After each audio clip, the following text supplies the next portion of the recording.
welcome back to the podcast. It's Caleb Westra along with John Hope, CJ Hester, and Logan Smith. Guys, we're back and better than ever. I mean, I'm kind of enjoying this quarantine thing, sitting in my house watching Netflix. I miss the outside world. I miss my bars. Yeah, Yeah, well, corner pocket been calling my name. Definitely, those wings yeah, are phenomenal. yeah, we can finally have some time, some downtime to kind of look through some college football up and coming Sure. news and stats. Definitely. So for the podcast today, we'll be talking about just a little bit with college football being slow, obviously the slow news, month. But we're pretty much just going to be breaking down our favorite returning quarterbacks of the season so far, and that includes transfer quarterbacks. Caleb, why don't you start with your favorite quarterback for the year? All right, so we can't talk college football unless we talk about the Crimson Tide of Alabama. We got Mac Jones coming back, somebody that we really haven't talked about or mentioned. I know we did that one time when Tua got hurt, but Right. my thing with Mac Jones is he looked very poised when he came into the game. He's a game changer. You can tell he's a leader. He got some experience this year, and let's see if the Tide keep rolling with him at quarterback. I really like to see where this man goes, where he climbs the mountain and keeps going at Alabama as one of their many vocal leaders. With Najee Harris coming back and some of their receiving core coming back. Yeah, Um, no, definitely. I got something for that. And are we sure he's already the starting quarterback at Alabama? I Yeah. I do. I think the time he played, he was pretty impressive. And I know I think the backup would be Tua's little brother, but right. it's this freshman coming in, Bryce Young from Ooh, California. Mhm. yes, Yeah, but without the spring game and stuff, I mean, what That what is tough. time do That you is tough. really have It'll to be prepare with that? I true. mean, Yep. So beginning of the season, it will end up being Mac him, Jones. but he just reminds he just reminds me so much of AJ McCarron Yes, vibes. Yes, definitely. yes. yeah, for sure. So that's my Well, pick. hey, that's a Wonder good pick. I like wonder that, what his Caleb. girlfriend looks like. Wow. Yeah, I wonder if she's hot. Ask, what's that, Brent Musburger? Yeah. Yeah. All right. CJ, what's your pick for this year? So I'm gonna go with the transfer quarterback. The transfer from Houston, King Okay. going to Miami. Yes, sir. I was a big fan of him last year when he decided to put the cleats up for the year. He played 4 games last year, and he threw 6 touchdowns with 2 picks for 663 yards last year in 4 games. Hmm. And then just decided to be like, I'm their redshirt. They started 0-4 Rocky, Right. and I think that was the best decision as King is staying at maybe 5'10", probably not NFL quarterback, Right. but very much a college quarterback. So going to Miami, they just got a new OC from SMU, and his offense was averaging 41 points last year. So Miami running a spread offense, 4 or 5 receivers, and I think King could explode this year in a major conference, not at Houston in the All American. Right. I kind of liked him as a player in Houston just because it's a Texas style. You get to throw it, gun it as much as you can. But now they bring that I back. think They bring that to Miami now. right, they are. I think it should be all right. It should work with SMU. Yeah. Yeah, and I So, like if you combined maybe a good transfer quarterback in with that good salty defense in Miami, maybe they could have something brewing this year. And just for people that forgot, King 2 years ago when he played a 4th season threw just under 3,000 yards, 36 touchdown passes, and 6 interceptions. So Oh yeah, he the can guy sling it. has. He can sling it. Yeah, he can. definitely. CJ, I like your pick. The only thing that I am not a believer in is Miami. I Yes, like the yes. kid. I like King very well, Yeah. but until Miami can prove to me, because for the last 5 years we've been talking high on them and they haven't done shit really compared to Yep. what they could have been. So that's all I got to say Right. about that. Right, you're right.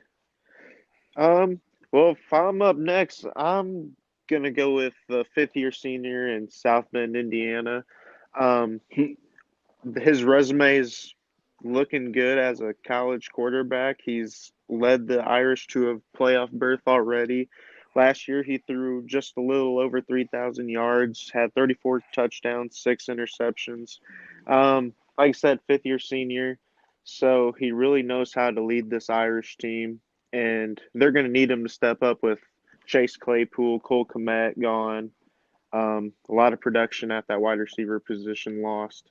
But I think Right. And overall, I think they just lost a 4 or 5 star a couple weeks ago. yeah, He decommitted. Georgia Yeah. wide receiver, yeah. Right. Um, but overall, I think they're in good shape with a fifth year senior like that. Kind of like CJ's quarterback. He's a good college quarterback. I don't know how he will do in the NFL, No, but he's not. I don't think he's an NFL quarterback. He'd have right, to go off for a whole season for me to say that. But what I've seen exactly. so far, Yeah, he's a good college quarterback. I think you can win with him. We just need.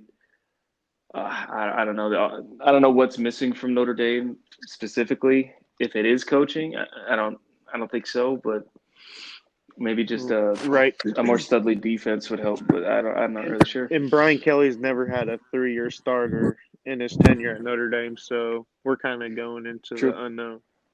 Yes, true. All right. Well, for me, you guys, it's Jamie Newman, transfer quarterback from Wake Forest, going to Georgia, playing with those good wide receivers, and you get a pass first option in the pocket quarterback. Threw 32 touchdowns, about 2,900 yards, and only 600 yards rushing. So he doesn't like to use his feet too much, which is what they love to do with Georgia, which is a ground and pound with their running backs, not with their quarterbacks. They got a new OC in Monken, whatever the hell his name is. Yeah, it's Monken. Yeah. I like that. They got the pickup for number Georgia. 6 class for this year. Yeah. I like that pickup. Their offense is looking studly right now, and they look like they're going to come back to their 5th SEC championship game Yep. in a row. Yeah, I like. They're looking like the team to beat in the SEC right now. And like you said, Georgia always has a good running game, but I think they really have great athletes at that wide receiver position, led by Yeah. George Pickens. Oh yeah. Yeah. Jesus. If y'all haven't heard me laughing so far, it's because somebody's breathing into the mic so bad. So what we got next? All right. Well, again, slow news. So we're just gonna be talking about whatever these players can be doing right now to improve themselves, improve their game, get healthy, or who they could be talking to, especially quarterback wise, to get smarter as college football players. I Go ahead. Well, I think this is where head coaches and offensive coordinators, their relationships outside of the programs with guys that can tutor skill positions and quarterbacks one on one. Because, I mean, you can still do that. So as long as you're still getting those reps in, kind of training your body and staying healthy, that's as Right, much 'cause as you can. you're not allowed to directly be coaching right now. Right, yeah. So if Right. they know The NCAA is very, very no on that. they know a couple of like quarterback gurus across the country that you can Of go course, to. yeah. You send them out to Cali, send them out to Texas, Yeah. or what was it? Ian Book went to Nebraska or Nebraska, something. yeah. That's right. Definitely. CJ, you got anything? Well, besides the players who's actually on the team, I think the biggest thing is the recruiting. You can't bring players on campuses. So the new rule they got right now is you can Zoom, FaceTime recruits for 4 hours. That's the max you have per recruit. Show them around campus on the video and talk to them.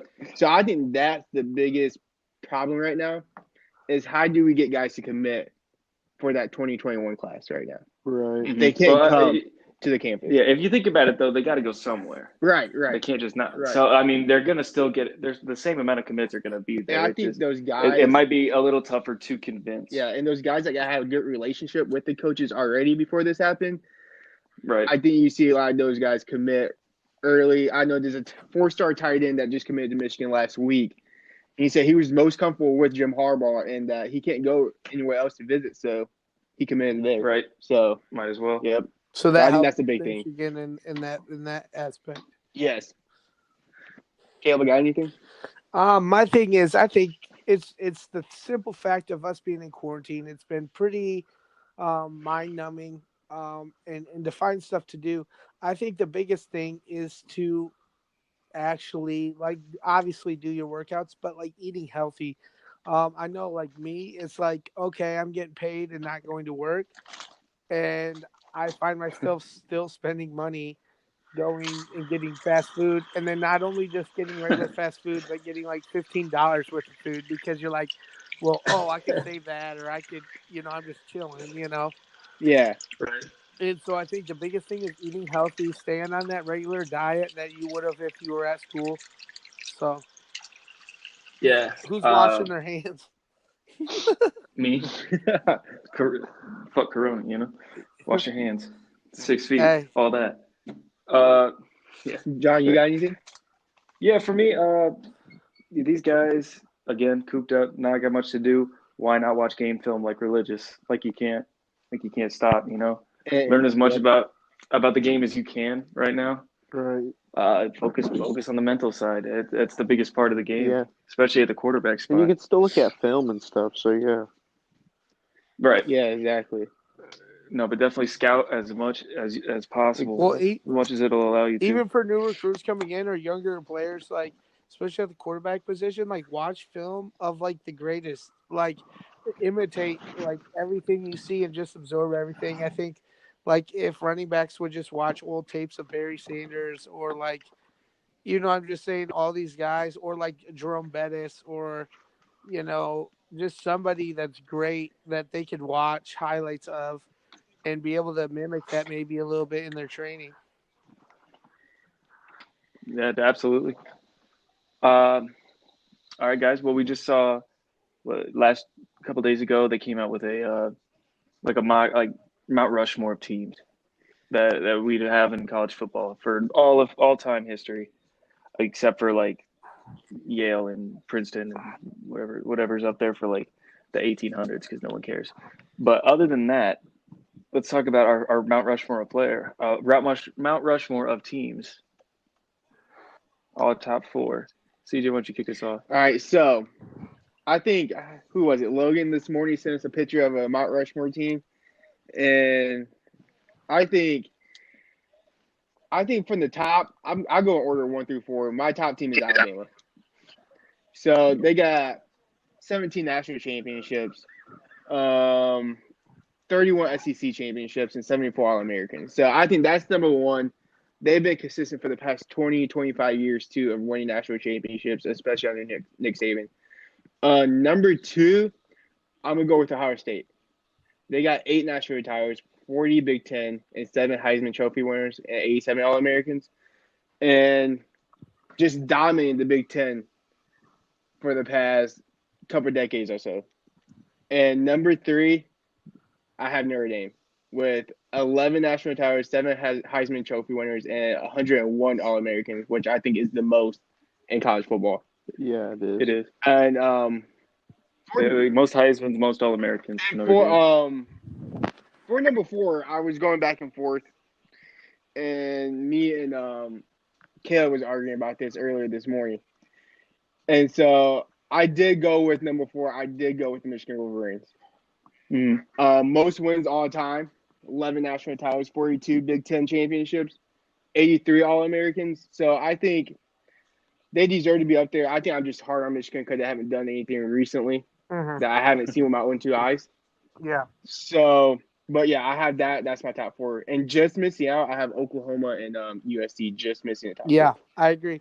Right. CJ, you don't even need to talk about mine guys on the podcast because that's exactly how I was going to have mine.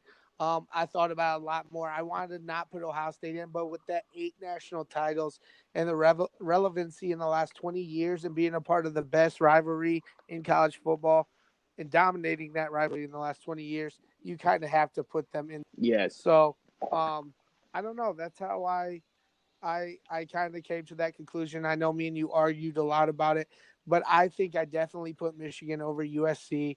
Oklahoma sitting on the outside looking in. I just think Michigan's done more stuff in general, and they've been, from the beginning of time, and that's a lot about founding fathers. We look at the Mount Rushmore, and it's George Washington who is the founding father. And so you look at Michigan and Notre Dame like that, and Alabama came along after. I think those 3 definitely because of the relevancy in history. But then Ohio State comes along as the new age person. Logan? No, yeah, All go. right. So my Mount Rushmore, like CJ said, you got to start out number one, Alabama. They arguably have the top two coaches of all time with Paul Bear Bryant and Nick Saban. Um, that 17 national titles, and they've won three Heisman's in the last 12 years. And then, so my second spot, I took the Notre Dame Fighting Irish. Like CJ said too, 13 national titles, seven Heisman winners, and all those All Americans. It's hard to keep them out. And my third team is the Ohio State Buckeyes. Uh, like Caleb was saying, they've been very relevant the last 25 years and dominated that rivalry. And then, so there was a three-way battle for that fourth spot. It was between USC, Michigan, and Oklahoma. But I just ended up taking USC just because they're 11 national titles and they're seven Heisman Trophy winners. Well, six technically because they took the Reggie Bush Heisman away. But yeah, those are my top four. Matt Leinart was a cheater John, too. what you got?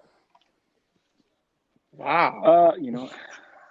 I keep flip flopping my fourth one. I can't decide who. I've actually got Bama number one. Obviously, everyone's got Yeah. Bama.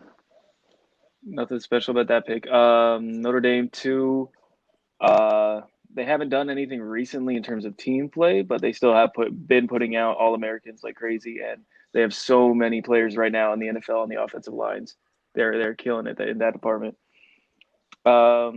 Michigan, winning his program so far, all time right now, and I honestly can't decide if I like the past of USC or the current of Ohio State That's a hard dominance one. right Right. now. Yeah. I honestly have a coin flip on that. I got USC just because of titles. Right. Yeah. I give it to them for that, but So I think I like everybody. it was close. I like everybody's Mount Rushmore. The only thing I would have Oklahoma over USC if I'm going to put a different team in. I mean, Really? I think the consistency over time, I think Oklahoma has them, and I would pick Oklahoma over USC. we got to talk about the Right. history too. I mean, like that's what Mount Rushmore is. It's the history of those guys. Like it's not Right. just because of their winning. I mean that's Well, that's I what mean, it is. Yeah. But I'm well, just if saying, What they bring to the game. yeah, if you look at the it, atmosphere at the US stadium, what traditions they have that they still practice today, stuff like that. And that's why I think that is a tough one with USC and Oklahoma because there's so much tradition there. there's Right. And there's so much tradition at Ohio State and Michigan with the game and Yeah.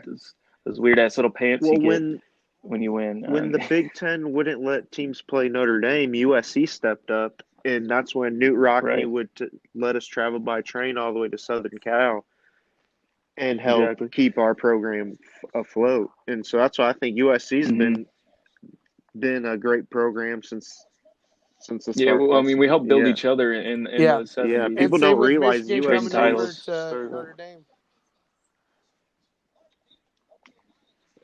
Everybody help everybody. I think that's a big thing.